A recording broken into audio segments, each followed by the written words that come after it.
À sa naissance, le bébé se trouve plongé dans un monde inconnu où il doit se faire comprendre. Sa survie en dépend. De son côté, sa maman doit apprendre à le connaître, à le découvrir, à l'aimer. Je ne m'attendais pas à ce que j'ai vécu, non. Je ne m'attendais pas à ça. Beaucoup plus fort que je croyais. Beaucoup plus. Je pensais savoir ce que c'était, enfin du moins à quoi ça pouvait s'approcher. Et en fait, c'est quelque chose vraiment qui m'est tombé sur la tête. Finalement, je la connais pas. Je veux dire que j'apprends petit à petit avec elle à savoir ce qui lui convient, ce qui lui convient pas. En fait, je la connais pas, donc si elle me déclenche cet amour, c'est que c'est vraiment quelque chose de plus profond. Je sais pas. D'abord, il y a deux images qui se superposent. C'est l'image de l'enfant rêvé. Enfin, on a tous toujours un fantasme de l'enfant qu'on voudrait avoir. Puis tout d'un coup, paf, il devient concret. Est-ce que c'est le même? Dès les premiers jours, les liens se tissent. Le bébé, d'instinct, sait retenir l'attention et susciter l'affection. La maman, elle, tente de comprendre les signaux qu'il lui envoie et d'y répondre le mieux possible. Le bébé fait la mère fait le bébé. Depuis les années 50, de nombreux chercheurs dans le monde étudient ces tout premiers échanges.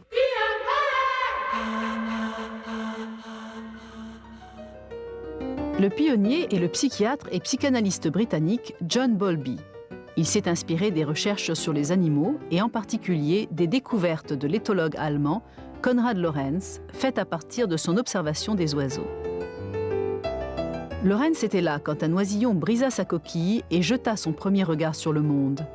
C'est à lui que cet oisillon s'attacha et il poussait des cris de détresse dès qu'il le voyait s'éloigner. Lorenz vérifia que la même chose se produisait avec des oiseaux d'espèces différentes et montra que les oiseaux s'attachent au premier objet qu'ils voient bouger lorsqu'ils sortent de l'œuf. Il appela ce phénomène l'empreinte.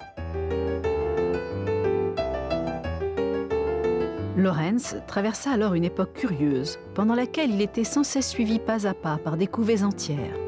Les oisillons délaissaient leur mère naturelle pour l'accompagner lorsqu'il allait se baigner ou faire une promenade en barque.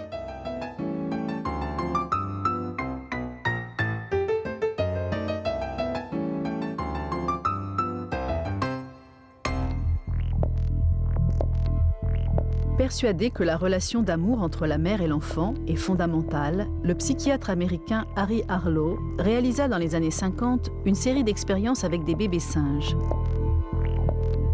Il éleva un bébé singe en lui offrant le choix entre deux mères de substitution. Une mère en fil de fer, qui lui donne à manger, et une mère en peluche, porteuse selon lui d'amour et de réconfort.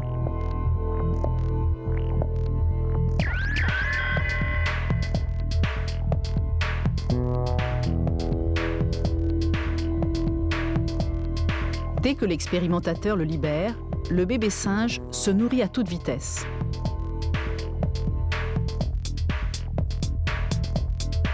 Il va ensuite se pelotonner contre la peluche. Il restera blotti ainsi pendant 18 heures, montrant que son besoin d'affection et de sécurité l'emporte largement sur celui d'être nourri. Inspiré par ces deux chercheurs, Bowlby élabore sa théorie de l'attachement. Selon cette théorie, l'enfant vient au monde avec des savoir-faire innés. Il sait regarder, il sait sourire, et cela lui permet d'entrer en relation avec les autres et donc de survivre.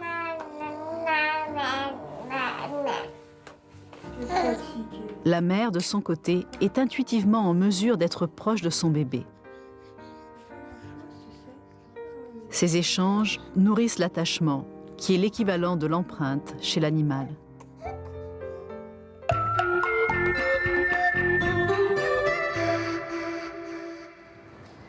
À la maternité de Port-Royal, à Paris, Drina Candilis, psychothérapeute, étudie les compétences de l'enfant à la naissance, les échanges spontanés entre la mère et l'enfant, et leur manière de s'ajuster et de s'accorder l'un à l'autre.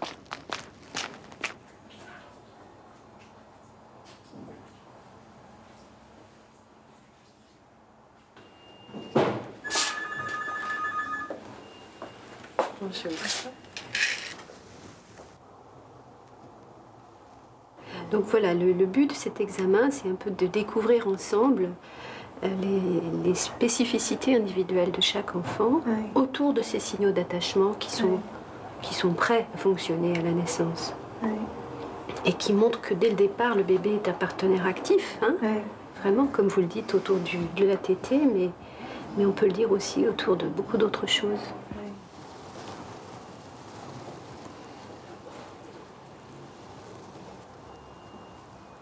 Je vais recommencer, on va voir. Alors ce qu'on va observer, c'est un ensemble de compétences. La première fonction, c'est comment l'enfant s'habitue à des bruits ou des lumières qui font un peu intrusion dans son sommeil. Ce qu'on appelle l'habituation, c'est un mot un peu barbare, pour montrer comment finalement il mémorise ce qui va lui arriver, et puis finalement il ne fait plus tellement attention. Il est capable comme ça de protéger son sommeil. Ça, c'est la première fonction. Sacha, tu entends? Tu viendrais là? La deuxième, c'est toutes ses capacités d'orientation. Comment il regarde et comment il s'oriente au son. Quelle qualité de vigilance il est capable de déployer. Sacha, regarde-moi mon petit cœur. Loulou. Encore? Tu viens, regarde-moi. Viens mon petit cœur. Non, au contraire. Voilà. C'est mieux? Non, c'est pas fini. La troisième fonction, c'est le système moteur. À la fois l'organisation motrice du bébé et son organisation tonique. Oui, oui. C'est ça. Non, ça c'est mon doigt. Et ça c'est maman là-bas, oui. La quatrième fonction, c'est tout ce qui contrôle l'état du bébé. Est-ce qu'il va être irritable? Est-ce qu'il va être détendu? Ces états différents, que ce soit les états de sommeil, les états de veille, les états de cri-pleur, le bébé les utilise dans son dialogue avec le monde extérieur. On va se rapprocher un peu de maman. Oui. Enfin, le dernier point, c'est tout son système autonome. C'est la couleur de sa peau, c'est les petits tremblements qui peuvent l'agiter, c'est les sursauts, c'est les bâillements, c'est les signes de stress, qui sont un outil de dialogue très riche. On va prendre le temps. Oui, bien sûr.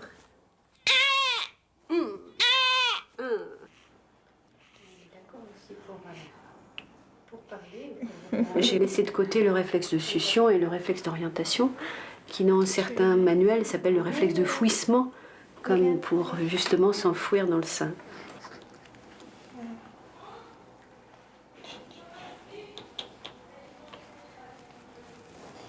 Je découvre. Oh, tu as bu trop vite. Ce qu'on observe, c'est vraiment la recherche mutuelle de l'un avec l'autre. Comme ce mot anglais qui dit attunement, c'est-à-dire chercher la fréquence qui convient le mieux de part et d'autre.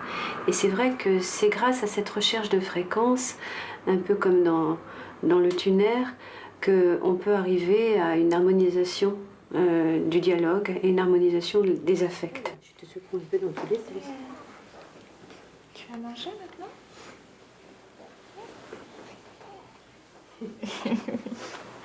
Moi, je suis extrêmement surprise de voir finalement comment ils se ressemblent, ces deux-là, et qu'ils ne le savent pas, en quelque sorte. À la fois, ils sont extrêmement familiers à l'un à l'autre, et il y a en même temps ce désir de découverte d'une personne étrangère.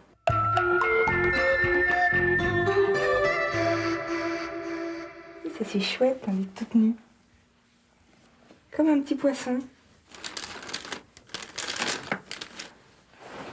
C'est parti. Viens. Je suis complètement étonnée de voir que déjà, elle est très expressive, mais tout ce qui est bien-être, sourire, et même petits sons, je me rappelle, j'avais pas le souvenir que ça venait si tôt, quoi. Et là, c'est vrai que je trouve qu'elle s'exprime énormément, quoi. Il y a à la fois les yeux, il y a la bouche qui fait des mouvements, et les bras, les jambes, le ventre, enfin c'est une petite danse de bonheur. Parfois, le désir de découvrir son enfant, d'échanger avec lui, est perturbé, et l'attachement a du mal à se mettre en place. C'est le cas par exemple lorsque l'enfant est né handicapé et que les parents réagissent difficilement à cette situation. Depuis 6 ans à Berlin, Claudine Calvé-Krupa, psychothérapeute, suit Mélissa et sa famille. Mélissa est une petite fille trisomique avec laquelle ses parents ont eu du mal à établir le contact. Nous avons travaillé à peu près sur une période de 6 mois avec cette famille. C'est-à-dire que nous avons filmé ce que fait la petite fille et nous avons regardé quel était l'état de l'interaction au départ. C'est un climat un petit peu triste. Le tonus du bébé n'est pas vraiment tonique. La maman a un petit peu un air rêveur. On voit qu'elle se demande comment est-ce que sa petite fille va se développer. Je sens un petit peu l'inquiétude. Et ici, nous voyons Mélissa qui tient un objet. Et c'est une petite fille qui, pour 4 mois, est bien développée. Sa maman est encore à distance. Elle l'observe, mais n'ose pas encore vraiment s'approcher. L'interaction ne fait pas encore vraiment plaisir. À Munich, Anus et Mechtild Papusek ont mis en évidence les formes intuitives du comportement des parents à l'égard de leur nouveau-né. C'est en se fiant à leurs intuitions que les parents peuvent aider l'enfant à communiquer et à s'approprier ses expériences. Oui, ça t'aime bien. Oui, ça c'est chouette. Ah, ça c'est les grosses bêtes de ton frère, ça. Regarde. Regarde, il est là. Hein? Non, t'arrêtes plus. C'est bien, là. Hein?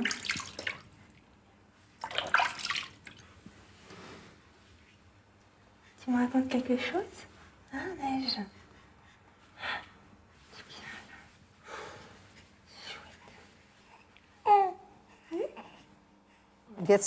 C'est chouette. Ce qu'on voit là, c'est quelque chose de très beau.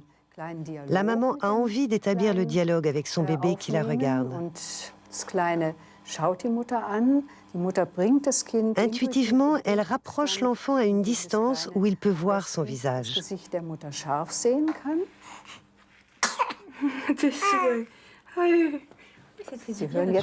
La voix de la maman a une très belle mélodie. Dans sa façon de parler, elle utilise des nuances très simples et la mélodie se prolonge joliment, permettant au bébé de bien les percevoir. Et à cet âge-là, les bébés comprennent déjà très bien qu'il y a langage. Genau das ist es, was die Kleinen in diesem Alter eben schon verstehen in der Sprache.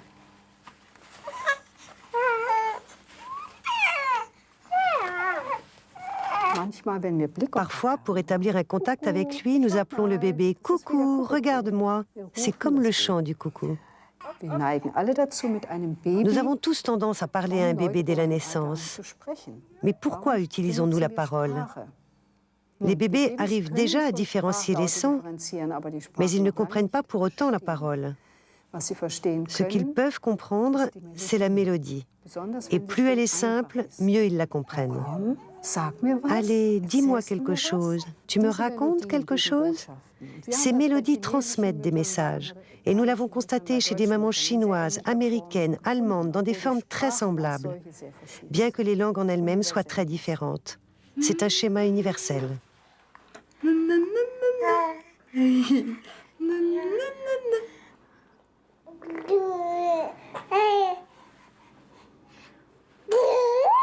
Il s'exprime de plus en plus. Il y a 2 mois, c'était plus dans le regard. Là, c'est plus par la parole, bah oui. Il a découvert qu'il avait une voix, alors il s'en sert maintenant. Il me regarde, il me parle, bah oui. Il me parle.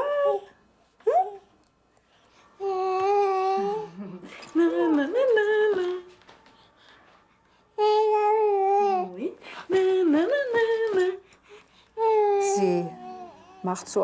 Ici, la maman fait un jeu rythmé. Elle utilise des sons d'une voix haute qu'elle fait suivre d'une pause. Ces pauses, marquées par les parents lorsqu'ils stimulent leurs enfants, sont très importantes pour permettre au bébé d'absorber ces stimulations. Les répétitions sont elles aussi fondamentales. Elles permettent au bébé de bien comprendre ce que fait la maman. Et il faut aussi que le bébé ait le temps de répondre.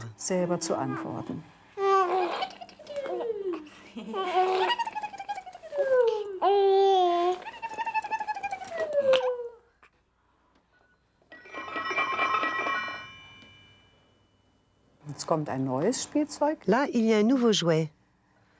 La maman le montre au bébé. Le petit l'explore avec les mains.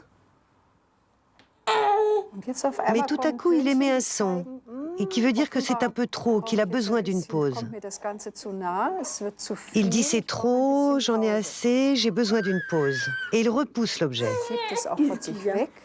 La maman met un court instant à réaliser que le petit est perturbé. Il proteste avec force. Il insiste, car il a vraiment besoin d'une pause. La maman le remarque.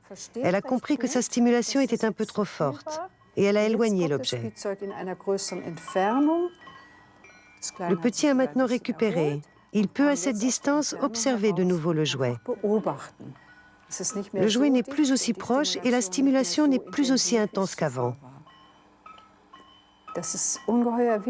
Il est très important de réagir selon les signaux émis par l'enfant. Réagir de manière appropriée se traduit par exemple par le fait de trouver la bonne intensité, de ne pas en faire trop et d'éviter les surstimulations. De faire en sorte que notre réaction soit adaptée au stade de développement de l'enfant.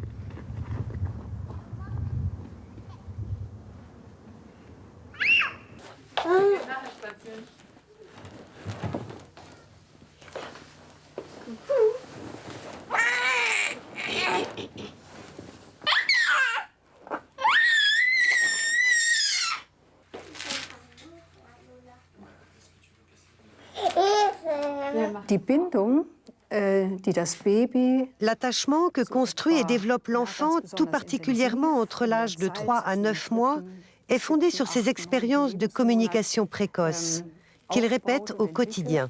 Basiert auf den alltäglich sich wiederholenden Erfahrungen in der frühen Kommunikation.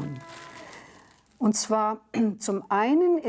part, dans des situations où le bébé a besoin de soutien et d'aide, quand il ne va pas bien ou quand il pleure, là, il a besoin d'être réconforté par ses parents. Mais aussi lors de ses explorations, de ses découvertes, lorsqu'il apprend à connaître le monde qui l'entoure.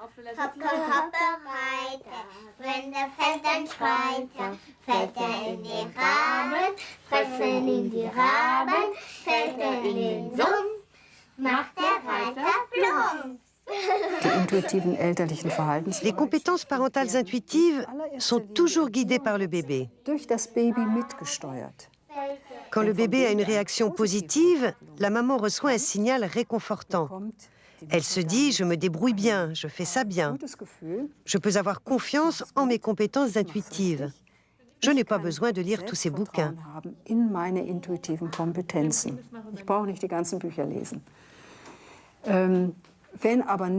Mais quand les réactions du bébé sont négatives, lorsqu'un bébé ne se laisse pas calmer ou qu'il se recroqueville, qu'il s'écarte, qu'il ne vous regarde pas, mais au contraire qu'il regarde toujours ailleurs quand on lui parle, cela veut dire à la maman « tu ne le fais pas bien, tu es en échec, tu n'arrives pas à me calmer, je ne suis pas content, j'ai un problème avec toi ». Certaines mamans interprètent même ces réactions en se disant que le bébé ne les aime pas et les rejette. Cela peut très fortement diminuer la confiance en ses propres compétences. Cela peut ensuite créer des cercles vicieux. Plus les réactions du bébé sont négatives, plus la maman se bloque et l'échange s'installe sur le mode de la négativité mutuelle.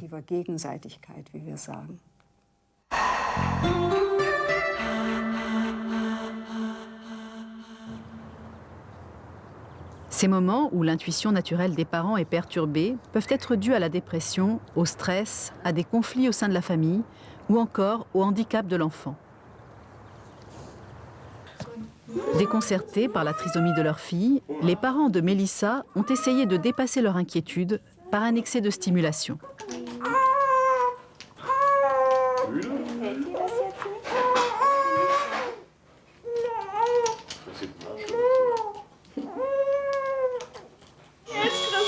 Claudine Calvé-Krupa les a aidés à voir les moments où l'interaction était positive et ils ont pu transformer leurs échanges.